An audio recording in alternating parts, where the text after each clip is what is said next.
தலைமை தாங்குகின்ற நண்பர் சிவகாரன் அவர்களே, மேடையிலே அமர்ந்திருக்கிற பெரியவர்களே, கூட்டத்திலே இவ்வளவு நேரமாக பொறுமையோடு அமர்ந்திருக்கிற அனைவருக்கும் முதலில் இன்றைய பணிவான வணக்கங்கள். ஆரம்பத்திலே திரு சிவகரன் சொன்னதைப் போல பல விடயங்கள் என்னை நோக்கி இந்த நாட்களிலே எறியப்பட்டுக் கொண்டிருக்கின்றன. ஆனால் மேடையில் வைத்து என்னுடைய நண்பன் தவராசா ஃபைலை என் முகத்தின் மீது வீசி எறிவார் என்று நான் ஒரு காலமும் நினைத்து கூட பார்த்திருந்ததில்லை. சிலையா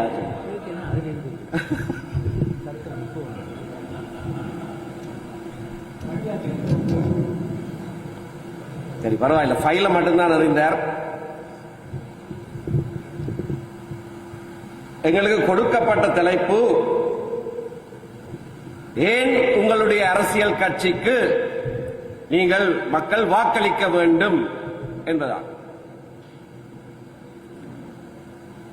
நான் வரும்போதே இதை பற்றி சிந்தித்துக் கொண்டு வந்தபோது,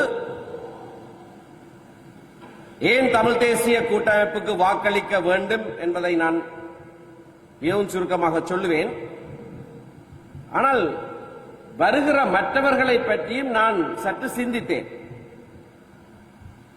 சிந்தித்த போது நான் எதிர்பார்த்து வந்தது, அவர்கள் ஏன் தமிழ் தேசிய கூட்டமைப்புக்கு வாக்களிக்க கூடாது என்பதைத்தான் சொல்லுவார்களே தவிர தங்களுக்கு ஏன் வாக்களிக்க வேண்டும் என்று சொல்லுவார்கள் என்று நான் எதிர்பார்த்திருக்கவில்லை. என்னுடைய எதிர்பார்ப்பு வீண் போகவும் இல்லை.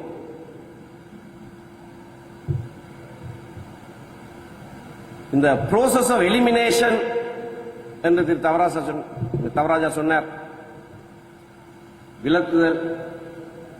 அதில் முதலாவதாக அவர் சொன்னது, 5% எடுக்க முடியாதவர்களை விலத்தி வைத்துக் கொள்ளுங்கள்.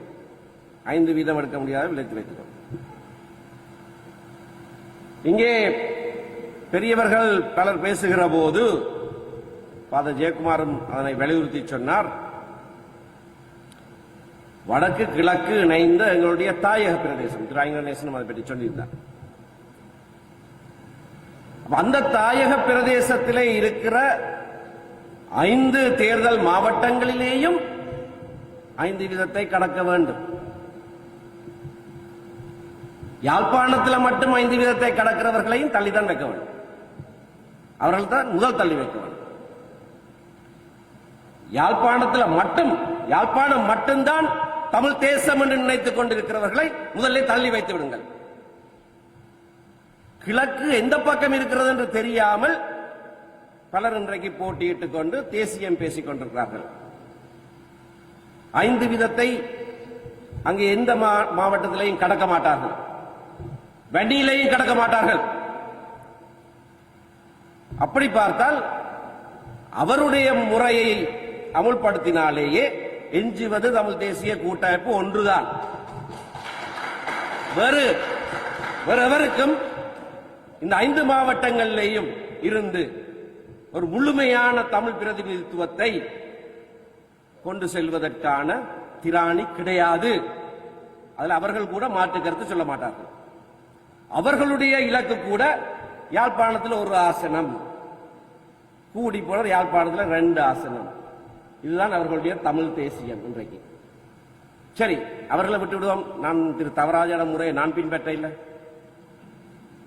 தமிழ் தேசிய கூட்டமைப்பு 2010ஆம் ஆண்டு போர் முடிவடைந்த பிறகு தமிழ் மக்களுடைய அரசியல் நிலைப்பாட்டை, தமிழ் மக்களுடைய அரசியல் விடுதலையை தோளிலே தனியாக சுமந்து நிற்கிற ஒரு கட்சி. இபிடிபி அதை செய்யவில்லை. சர்வதேச உதவிக்கு வரவில்லை என்று சொன்னார் முள்ளிவாய்க்கால். ஏன் சர்வதேசத்தை குறை சொல்லுவான்? நீங்கள் அரசாங்கத்தோட கூட இருந்த நீங்கள் அந்த முள்ளிவாய்க்கால் அவள நேரத்தில் அப்படியா சர்வதேசத்துக்கு குறை சொல்ல வேண்டிய அவசியம் கிடையாது.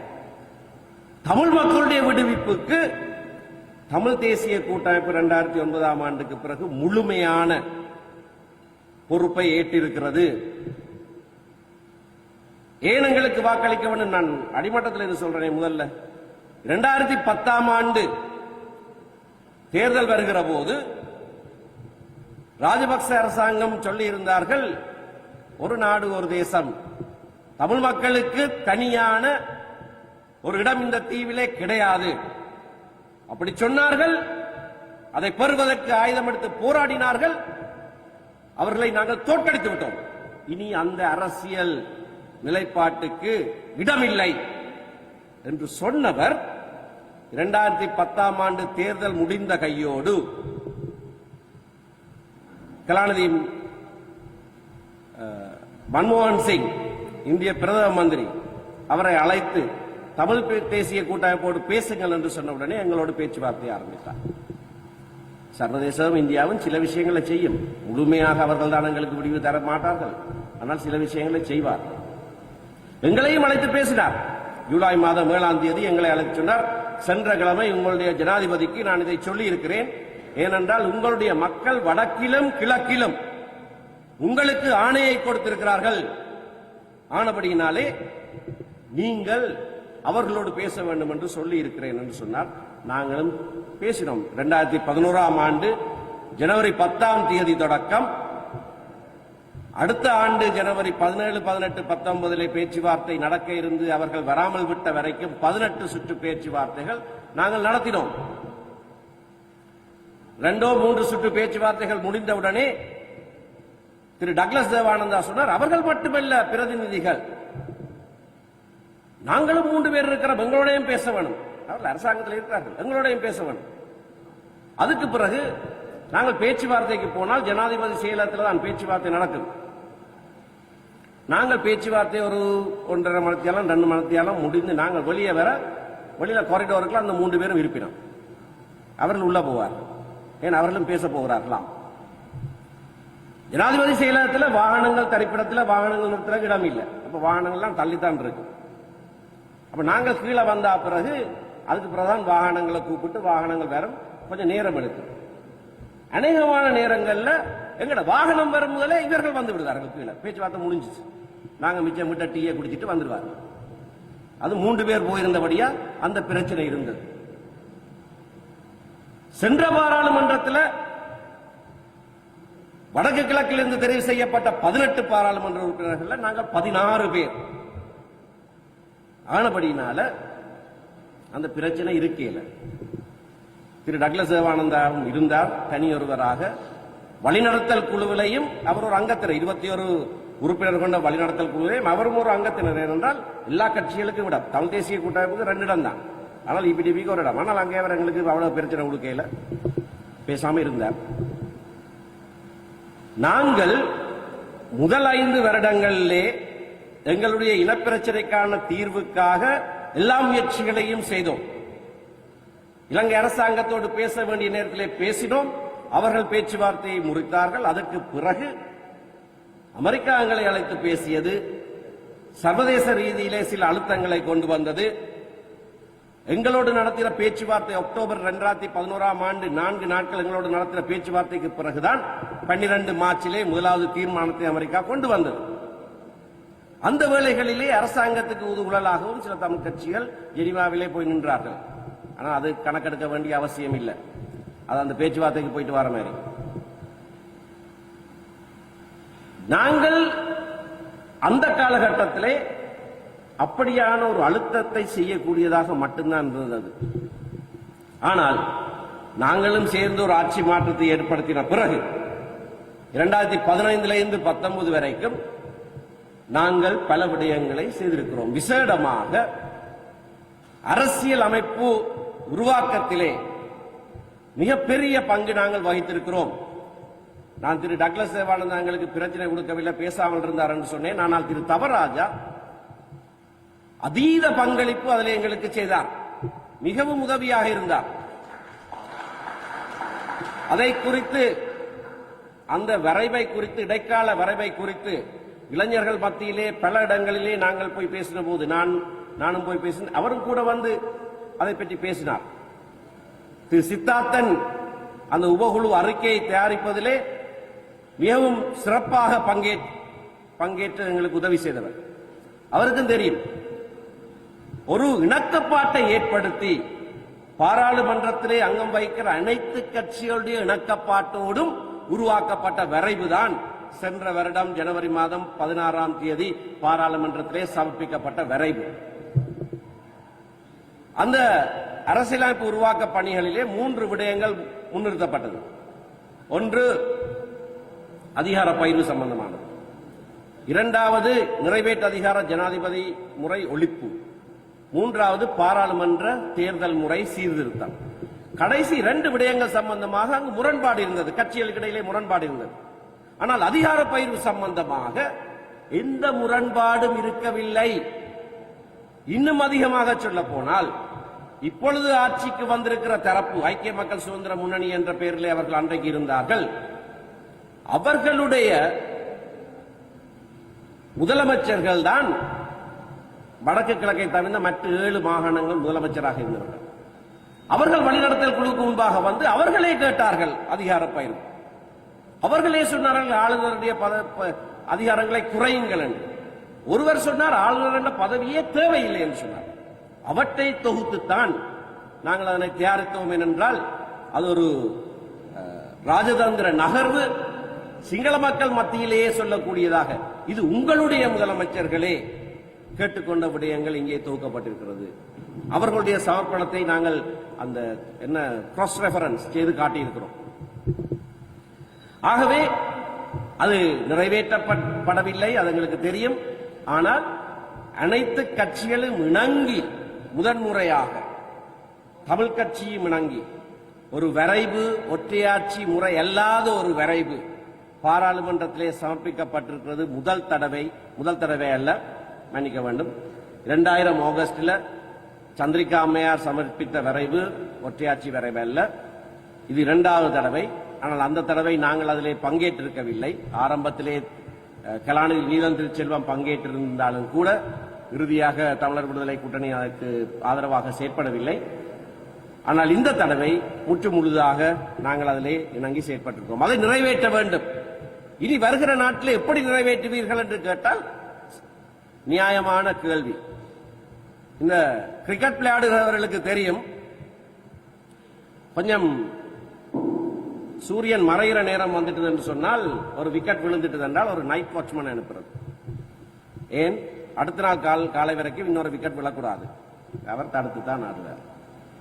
அல்லது ஒரு நல்ல போலர் வந்து என்றால் அடிச்சு ஆடுற இல்லை, கொஞ்சம் பொறுக்கிறது, அவர் கலைக்கிற வரைக்கும், இல்லாட்டி லிமிடெட் ஓவர்ஸ் அவர்கிட்ட ஓவர்ஸ் முடிகிற வரைக்கும் அவரை தடுத்து தான் ஆடுறது. பிறகு அப்படித்தான் அரசியலை சில காலகட்டங்களில் இருப்பை தக்க வைத்துக் கொள்றதுக்காக கொஞ்சம் தடுத்து ஆடுற ஒரு மோட் ஒன்று வரும்.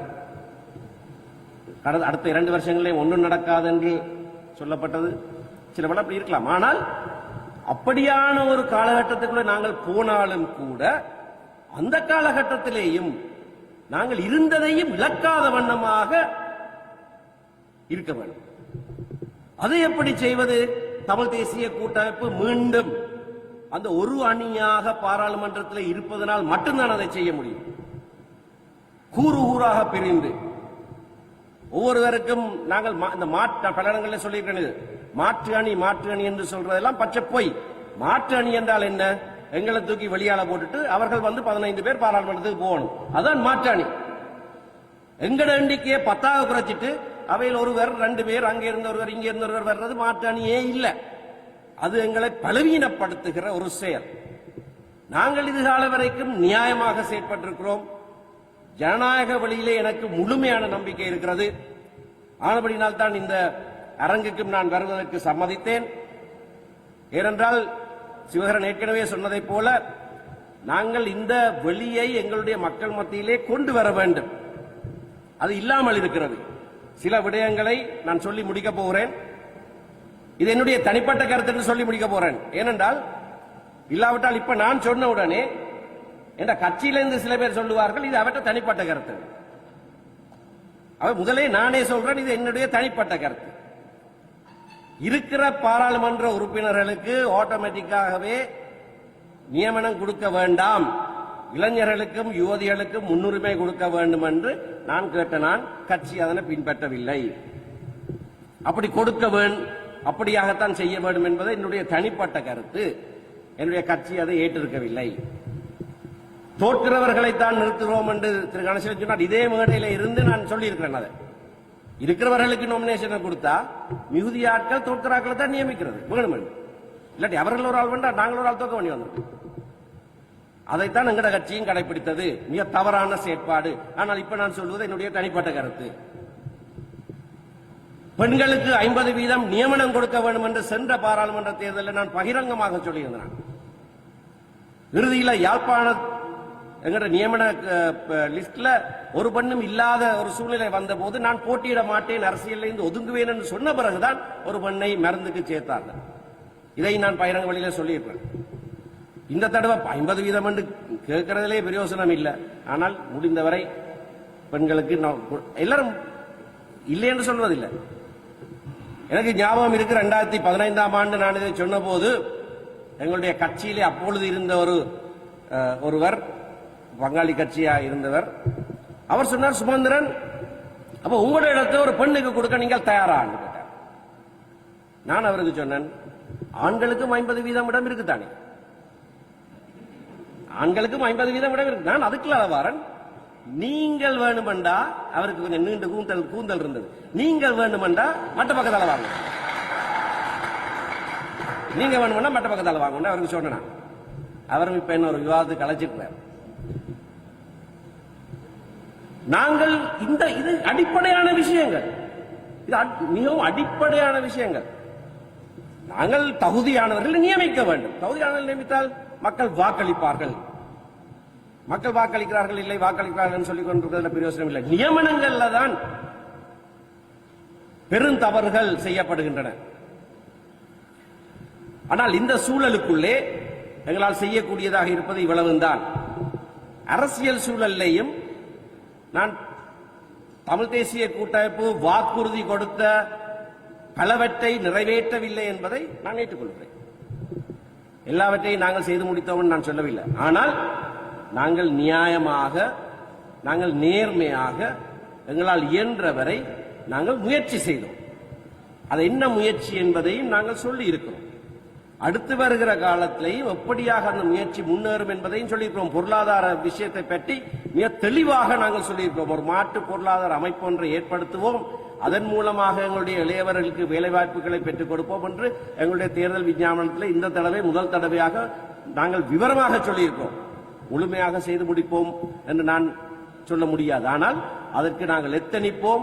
மக்களுடைய ஆதரவோடு திரும்பவும் இன்றைக்கு அத்தியாவசியமாக தேவைப்படுகிற வடக்கு கிழக்கை பிரதிநிதித்துவப்படுத்துகிற அந்த ஒரு அணி, அது மிக முக்கியமானது. வடக்கு கிழக்கை எல்லா தமிழ் பிரதேசங்களையும் பிரதிநிதித்துவப்படுத்துகிற ஒரு அணி, ஒரு அரசியல் நிலைப்பாட்டோடு பாராளுமன்றத்துக்கு செல்லுவதை மக்கள் ஏற்று வாக்களிப்பார்களாக இருந்தால் நாங்கள் அவை எல்லாவற்றையும் செய்வதற்கு எங்களால் இயன்ற முயற்சியை எடுப்போம். நன்றி, வணக்கம்.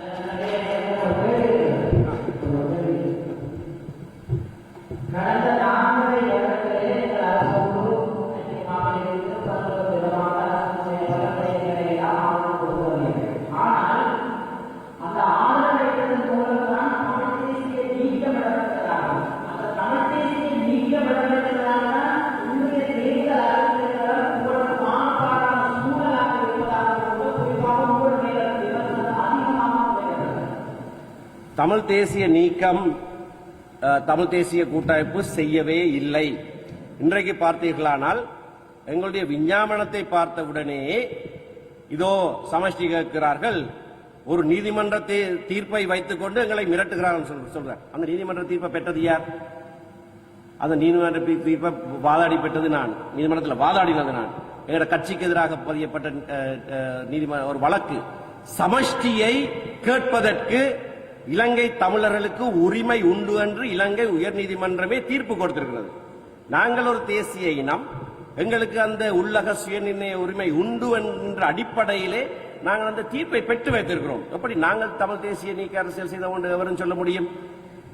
இன்றைய பத்திரிகைகளை பார்த்தீர்களானால், நேற்றைய பத்திரிகையை பார்த்தீர்களானால் மஹிந்த ராஜபக்ச சொல்கிறார், ஒருமித்த நாடு என்றதை கொடுக்க முடியாது. இவர்கள் சொட்டாடல் மூலமாக சமஷ்டியை கொண்டு வர பார்க்கிறாங்க.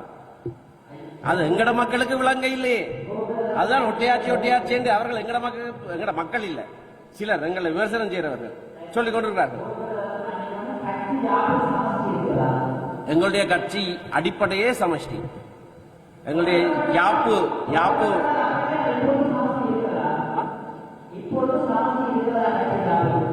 இருக்கிறது. இலங்கை தமிழரசு கட்சியினுடைய அந்த வழக்கு வைக்கப்பட்டதே 88ஆம் ஆண்டு எங்களுடைய யாப்பை திருத்துகிற போது கொஞ்சம் அதிகமாக தமிழ் பெற்றுள்ளவர்கள் சிலர் வடமொழிகளை தவிர்த்து தமிழ் மொழிகளை மட்டும் சேர்க்க வேண்டும் என்று செய்ததால் வந்த வினை அது. 6 சொற்களை மாற்றினார்கள். காரியதரிசியை செயலாளர் என்று சொன்னார்.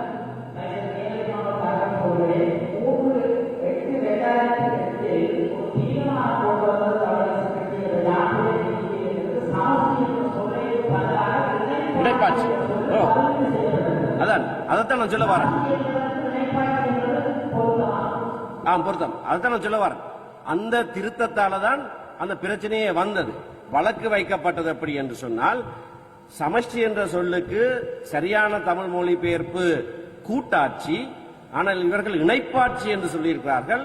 இணைப்பாட்சி என்றால் அது பெடரல் இல்லை, அது கான்ஃபெடரல் என்று சொல்லித்தான் அந்த வழக்கை வைக்கப்பட்டது. கான்ஃபெடரல் என்று சொன்னால் அது பிரியக்கூடியவைகள், பிரிவதற்கான அதிகாரம் உள்ளவைகள் என்று சொல்லித்தான் அந்த வழக்கை வைக்கப்பட்டது. நாங்கள் இணைப்பாட்சியோ கூட்டாட்சியோ, பெடரல் எங்களுடைய கொள்கை, கான்ஃபெடரலும் பெடரலுக்குள்ள அடங்கும் என்று வாதிட்டோம். நீங்கள் சுவிட்சர்லாந்து யாப்பை எடுத்து பார்த்தீர்களானால் அதுல கான்ஃபெடரேட் ஸ்டேட் ஆஃப் சுவிட்சர்லாந்து எழுதப்பட்டிருக்கிறது. ஆனால் இருக்கிற ஆட்சி முறை சமஷ்டி ஆட்சி முறை. ஆகவே யாஷ் காய் என்கின்ற ஒரு கென்னிய நாட்டு அரசியலமைப்பு நிபுணர் அவருடைய எழுத்துக்களிலே இருந்து நாங்கள் மேற்கோள் காட்டி நீதிமன்ற தீர்ப்பிலே அதையெல்லாம் சொல்லி இருக்கிறார்கள். கான்ஃபெடரலும் பெடரல் ஒரு பகுதி தான் ஆனபடினாலே, அப்ப இப்ப நாங்கள் எடுத்த தீர்ப்பினாலே எங்களுக்கு கிடைத்திருக்கிறது என்ன, நாங்கள் கான்ஃபெடரல் வரைக்கும் போற அளவுக்கு நாங்கள் சமஷ்டி கேட்கலாம் என்கின்ற நீதிமன்ற தீர்ப்பை நாங்கள் இப்பொழுது பெற்றிருக்கிறோம். ஏக்கிய ராஜ்யம் என்று சொன்னால், ராஜ்யம் என்று சொன்னால் நாடு, ரஜய என்று சொன்னால் ஆட்சி முறை. இதுல 2 வித்தியாசமான சிந்தனைகள் இருக்கு. ஒன்று நாட்டினுடைய சுபாவம், மற்றது ஆட்சி முறையினுடைய சுபாவம். நாடு ஒன்றாக இருப்பதை நாங்கள் எதிர்க்கவில்லை. ஆனபடியால் தான் நாங்கள் திரும்ப திரும்ப சொல்லுகிறோம், பிரிக்கப்படாத நாடு, பிரிக்கப்பட முடியாத நாடு என்றெல்லாம் அதில் சொற்றொடர்கள் இருக்குது. ஆனால் ஒற்றை ஆட்சி என்று சொன்னால் அது ஆட்சியை குறிப்பது, அதை நாங்கள் ஏற்க முடியாது. ஆட்சி முறை ஒரு இடத்திலே இருக்க முடியாது. ஆனபடியினால் தான் ஏக்கிய ராஜ்ய என்ற சொல்ல பாவிக்கலாம், ஆனால் ஒற்றை ஆட்சி என்ற சொல்ல பாவிக்க முடியாது. 2 வித்தியாசமான. ஒருமித்த நாடு என்ற சொல்லை நாங்கள் உபயோகித்தோம். அது உபயோகித்தது மட்டுமில்லை, அதை சொல்லிவிட்டு இந்த சொற்றொடருக்கு ஏக்கிய ராஜ்ய ஸ்ட்ரோக் ஒருமித்த நாடு என்ற சொற்றொடருக்கு அதிலேயே வரைவிலக்கணம் கொடுக்கப்பட்டிருக்கிறது. அந்த வரைவிலக்கணத்திலே சொல்லப்பட்டிருக்கிறது, அரசியலமைப்பிலே சொல்லப்பட்ட மாதிரியாக மத்தியிலும் மாகாணத்திலும் செய்கிற ஆட்சி முறை என்று அங்கு எழுதப்பட்டிருக்கிறது. அதான் அதனுடைய வரைவிலக்கணம்.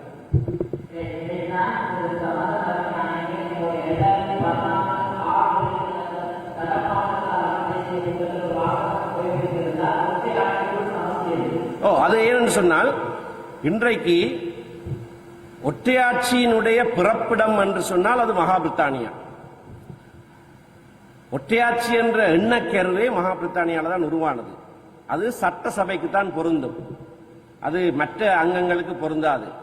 அதாவது நாட்டுக்கு சட்டம் இயற்றுவது ஒரு இடமாக இருக்க வேண்டும் என்பதுதான் அது பிரித்தானிய கொள்கை. அதுல இருந்தால் உருவானது. இன்றைக்கும் பிரித்தானியா ஒற்றையாட்சி என்றுதான் சொல்லப்படுகிறது, அவர்களிடத்தில் எழுதின யாப்பு இல்லாவிட்டாலும். ஆனால் பிரித்தானியாவிலே இருக்கிற அதிகார பகிர்வு முறை எந்த ஒரு சமஷ்டி நாட்டில் கூட கிடையாது. ஸ்காட்லாந்துக்கு தனி பாராளுமன்றம் இருக்கிறது, பிரிந்து போகிற அதிகாரம் இருக்கிறது. வட அயர்லாந்துக்கு அண்மையிலே சர்வஜன வாக்கெடுப்பு நடக்க போகிறது. பிரித்தானியாவோடு சேர்ந்திருப்பதா அல்லது அயர்லாந்து குடியரசோடு சேருவதா என்று அவர்கள் தீர்மானிக்கக்கூடிய சக்தி இருக்கிறது.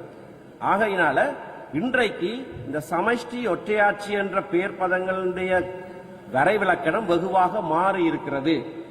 ஸ்பெயின் நாட்டை எடுத்து பாருங்கள், ஒற்றையாட்சி என்று சொல்லப்பட்டிருக்கிறது, ஆனால் முழுக்க முழுக்க சமஷ்டி ஆட்சி. ஆஸ்திரியா நாட்டை எடுத்து பாருங்கள், பெடரல் என்று சொல்லப்பட்டிருக்கிறது, ஆனால் அது ஒற்றையாட்சி ஆட்சி முறை.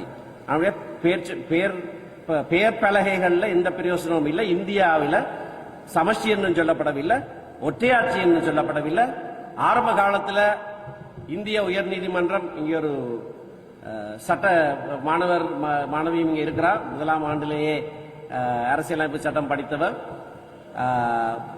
அந்த இந்திய தீர்ப்புகள்ல இது முழுமையான சமஷ்டி இல்ல, குவேசை பெடரல், சமஷ்டியை அண்டினது என்று தீர்ப்பு சொல்லிக் கொண்டு வந்தார்கள்.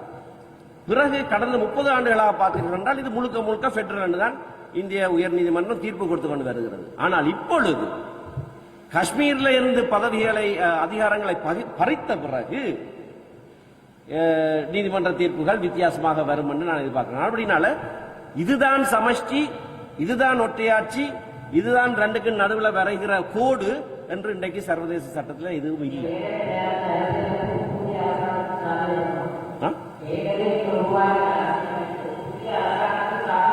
அது சாத்தியப்பட வேண்டும். அதுக்காக தான் நான் சொல்றேன், அவர்களுடைய கட்சியினரும் இணைந்து உருவாக்கினதுதான் அதிகார பகிர்வு சம்பந்தமான அந்த முன்மொழிவுகள் அனைத்தும் அதில் இருப்பது. ஆனால் இந்த ஆட்சியாளர்கள் இப்பொழுது அது முடியாது, அதை நாங்கள் கொடுக்க மாட்டோம் என்று சொல்லி தேர்தலையும் வாக்கு கேட்கிறார்கள். ஆனபடினால இலகுவாக சாத்தியமானது நான் சொல்ல வரவில்லை. அதனாலதான் இந்த நைட் வாட்ச்மேன் கதை சொன்னேன் நான். அதனாலதான் கொஞ்சம் கஷ்டமான பவுலர் வந்தா கொஞ்சம் தாக்கு பிடிக்கணும், அவர்கிட்ட ஓவர்ஸ் முடிகிற வரைக்கும் பார்த்து கொண்டிருக்கணும்னு சொன்னான். எங்களை இருப்பை பாதுகாத்துக் கொள்ள வேண்டிய ஒரு கடுமையான சூழ்நிலை வருது. கொஞ்சம் இருட்டாத்தான் இருக்குது, இல்லைன்னு நான் சொல்லல. நாங்கள் இந்த 5 வருஷத்துல இதை பெற்றுக் கொடுப்போம்னு நான் கடைசி வரையும் சொல்ல மாட்டேன். ஆனால் நாங்கள் பெற்றதை நழுவ விடாமல் பார்த்துக் கொள்ளுகிறதை நாங்கள் செய்வோம். சந்தர்ப்பங்கள் வருகிற போது அதை நாங்கள் நிறைவேற்றுவோம். அவர்களுக்கும் சில தேவைகள் ஏற்படும். அதனால்தான் சில வாரங்களுக்கு முன்னர் நானே சொல்லியிருந்தேன், 3-2 உங்களுக்கு வேணுமா? எங்களுடைய அபிலாஷைகள் முழுமையாக நிறைவேற்றப்படுகிற அரசியலமைப்பாக இருந்தால் அந்த 3-2 நாங்கள் உங்களுக்கு கொடுப்பதற்கு தயார். பலர் சொன்னார்கள் ஏதோ அரசாங்கத்துக்கு ஆதரவு கொடுக்க போறோம். அரசாங்கத்துக்கு ஆதரவு இல்லை, அரசியலமைப்பை நிறைவேற்றுவதற்கு அந்த 3-2 ஆதரவு சொல்லி வைத்திருக்கிறோம். அதுவும் அப்படி நான் சொல்லவில்லை. நான் சொன்னது அமைச்சரவை பதவியை நீங்க சொல்ற மாதிரி, கேள்வி கேட்டவர்கள் நீங்க சொல்ற மாதிரி அமைச்சரவை பதவிகள் எடுக்கிறதாக இருந்தாலும் நாங்கள் ஒரு பணமாள அணியாக இருக்க வேணும். எந்த அமைச்சு, எப்படியான அமைச்சுக்கள், என்ன அதிகாரங்கள், அப்படியல்ல. நாங்கள் இப்ப இருக்கிறது போல ஒரே கொள்கையோட எதிர்கட்சியில இருப்பதாக இருந்தாலும் நாங்கள் பலமான அணியாக இருக்கணும் என்ற வாக்களிப்பு நேரத்தில் பேரம் பேசக்கூடியதாக இருக்கும். அது நீங்கள் நான் ஊடகங்களை குறை சொல்லி அதெல்லாம் பழைய கதை. இனிமேல் நான் ஊடகங்களை பற்றி எதுவும் சொல்ல போறதில்லை. இன்றைக்கு சிலர்னு எல்லாம் சொல்லிட்டார். நான் எப்போதும் இது வாய்ப்பு இல்லை என்றால் ஜெயக்குமா சூட்சமமாக ஒன்றை சொல்லிட்டு போனார். ராஜினாமா செய்கிறதாக சொல்லப்பட்டது. என்னை பற்றி தான் சொல்லப்பட்டது. நான் சொன்னதுதான் இப்பவும் அதே கருத்தை தான் நான் சொல்றேன். தீர்வு நிறைவேறினால் அடுத்த நாள் நான் ராஜினாமா செய்வேன். என்றால் இது தீர்வுக்காக மட்டும் அரசியலுக்குள்ள வந்தவன் நான். முன்னேற அரசியல்வாதியாக இருப்பதற்காக வந்தவன் அல்ல. பலர் அதை மறந்து, நான் அதைத்தான் முதல்ல சொல்றேன். ஆனால் தீர்வு இது இனி நடக்காது என்று முடிவடைந்தால் அதற்கான பொறுப்பையும் ஏற்று நான் ராஜினாமா செய்து விலகுவேன். ஆனால் இந்த முயற்சி இன்னமும் ஒரு முடிந்த கதை இல்லை. ஏனென்றால் வருகிற பாராளுமன்றத்தில் அவர்களும் புதிய அரசியலமைப்பு ஒன்றை கேட்டிருக்கிறார்கள். ஜனவரி 3ஆம் தேதி ஜனாதிபதி பாராளுமன்றத்தில் உரையாற்றின போது அவர் அதை சொல்லியிருக்கிறார். நாங்களும் சொல்லியிருக்கிறோம், சரி நாங்களும் உங்களுக்கு ஒத்துழைப்பு கொடுப்போம், எங்களுடைய விடயங்களும் அதில் அடங்குமாக இருந்தார். ஆகையினாலே அந்த விடயம் பேசப்படுகிற போது என்னுடைய பங்களிப்பு அத்தியாவசியமானது. நானே சொன்னதாக இருந்தால் கூட பலர் சொல்றார்கள் இது நான் என்னுடைய வரைவண்டு, முழுமையாக என்னுடைய வரைவில்லை. கலாநிதி ஜெயம்பிரதி விக்ரமரத்னவும் அதில் பங்கேற்றவர்.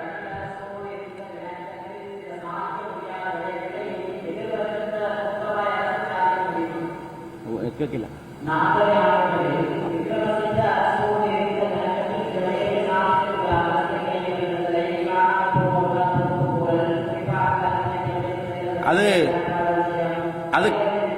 அது எதிர்வு கூறுவது கஷ்டம். அது இன்னொரு விதமாக கூட பார்க்கலாம். சம்பந்தனையா அடிக்கடி சொல்லுவார், 61ஆம் ஆண்டு தான் தந்தை செல்வாவோடு சிறையிலே வைத்திருந்த போது பின்னேரங்களிலே அவர் தங்களோடு உரையாடுகிற போது சொன்னதாக சம்பந்தன் ஒன்றை ஞாபகத்திலே வைத்துக் கொள்ளுங்கள். நாங்கள் இணக்கப்பாடு ஒன்று செய்வதாக இருந்தால் ஸ்ரீலங்கா சுதந்திர கட்சியோடு தான் அதை செய்ய வேண்டும். அவர்கள்தான் இன்றைக்கு சிங்கள மக்களை முழுமையாக பிரதிநிதித்துவப்படுத்துகிறவர்கள் என்று. இன்றைக்கு வந்திருக்கிற அரசாங்கம் ஒரு தீர்வை கொண்டு வந்தால் அதை சிங்கள மக்கள் எதிர்க்கப் போவதில்லை. அதை எதிர்கட்சியிலே இருக்கிற இப்ப 2ஆக 3ஆக பிளவடைந்திருக்கிற UNP எதிர்க்கப் போவதில்லை. எதிர்த்தாலும் அங்கே ஒன்றும் ஆகப் போவதும் இல்லை. ஆனபடினால வருகிற சந்தர்ப்பங்கள் வித்தியாசமான பல விதங்களிலே வரும். இப்படித்தான் வரும் என்று சொல்ல முடியாது. அவர்களுக்கும் பல அழுத்தங்கள் ஏற்படும். அவர் ஜனாதிபதி ஆகின உடனேயே இந்தியாவுக்குத்தான் அவருடைய முதலாவது விஜயமாக இருக்க வேண்டும் என்று அவர் அங்கு வரவழைக்கப்பட்டார், போனார். அவருக்கு சொன்னதாக பகிரங்கமாக பிரதம மந்திரி ஊடகவியலாளர் மாநாட்டிலே சொன்னது இலங்கை தமிழருடைய பிரச்சனை தீர்ப்பதை பற்றி. ஆகவே பல அழுத்தங்கள் இருக்கும், சந்தர்ப்பங்கள் எழும். அது எழுகிற போது இவர்களோடு அதனை செய்கிற போது அது நிலை நிற்கக்கூடியதாகவும் இருக்கும், கூடுதலாக சாத்தியமானதாக கூட இருக்கும்.